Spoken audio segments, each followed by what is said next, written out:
morning, everyone. It's Susan Kramer from Coldwell Banker On Track Realty. Today I'm joined by Jodi Schultz. She is a mortgage broker with Source Mortgage Center, a Dominion lending franchise, and she works in central Alberta and southern Alberta. Today, Jodi, I've been getting some questions about porting mortgages and what Yeah, that means. So, when somebody owns a home now, they've purchased a new one and they want to take their mortgage with them. Can you explain porting mortgages and how it works? absolutely. And it's a really great idea to do that, Susan, and for several reasons. So, often someone will choose to port, which means basically move your mortgage from one house to another house if they have a better, more favorable interest rate than what they could get today, which is often the case with most people, most borrowers that have mortgages that were done, 2, 3, 4 years ago, right? Also, the other main reason to port is that there is no payout penalty. So if you're to just pay out a mortgage to sell a house and that's it, you're gone, you're going to have a penalty with your lender. It depends, how much, depends on your specific mortgage product, how far you are into the term. But if you port the mortgage or move it to another property, there is no payout penalty, which is really nice. And you can always add funds. So most lenders will allow what's called a port and top up. So let's say you're buying up, like you owned a condo and now you're buying a single family home and you owe, say, 200,000 on your mortgage, but you require $300,000 of financing to purchase your home. Right. Well, the existing lender most often will allow you to top up that existing mortgage, the 200,000 to 300, and they will lend you that extra 100,000 at today's market rate, but you will be keeping your existing rate on that existing balance of 200. And so effectively you end up what's called a blended mortgage where they blend the two rates together, Right. but still you would end up with overall lower rate. And again, no payout penalty, which is definitely the route you would want to go as a home buyer. So really a great idea. And I think the first step is if you are a homeowner and you are thinking of selling your home, reach out to your existing lender or your mortgage broker and find out if your mortgage is portable and if top-ups are allowable. You can get a pre-approval for that port and top-up just so that you have a rate hold on that existing, the extra money that you might need, just in case interest rates are to go up. So that's ideal. And one other thing to note with porting a mortgage is that you actually can't port unless you have a firm sale on your existing property.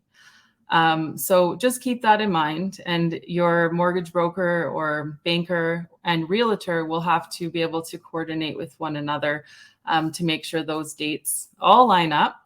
But you do need to have your home firmly sold, so no conditions to be able to actually port it. Because I do have clients, who ask, can I port my mortgage before my home is listed? Well, no, we can't do that. That home has to be firmly sold so that we can discharge it from the one property and move it to the other. You are allowed a bit of wiggle room though. So the standard port is up to 90 days. Most people choose to do it less than that because you need somewhere to live. But certainly if it was up to 90 days, you can sell your home and live with family or whatnot. And then as long as you repurchase a new home within that time frame, you will not have to pay your penalty and you can still port. So that's interesting. It definitely adds a layer of complexity for sure, because if you're shopping for your home at the same time that you're selling your home, shopping for your next one, you'd have to have a condition in the offer that you put on that next home to sell your home in order to be able to get your financing to align properly. So that's something Yeah. to keep in mind. Yeah, it's Yeah. something for sure. You just want to talk to your mortgage broker or banker because what Yeah. I often do for clients in that situation is we end up with two pre-approvals. So we'll do one based on the home selling in time, importing it, and then we'll do Right. another one based on the home not selling and potentially turning that one into a rental. And now this is provided, of course, the client still has funds for a down payment Right. outside of selling it and can carry both mortgages. Right. But that's often what I will do with clients is do a Mhm. plan A and a plan B for financing, so that depending on if you find that right house, but your house hasn't sold, well, we don't want to not purchase because you haven't quite sold yet, because we know the house will likely sell, but at least we have a financing option for that.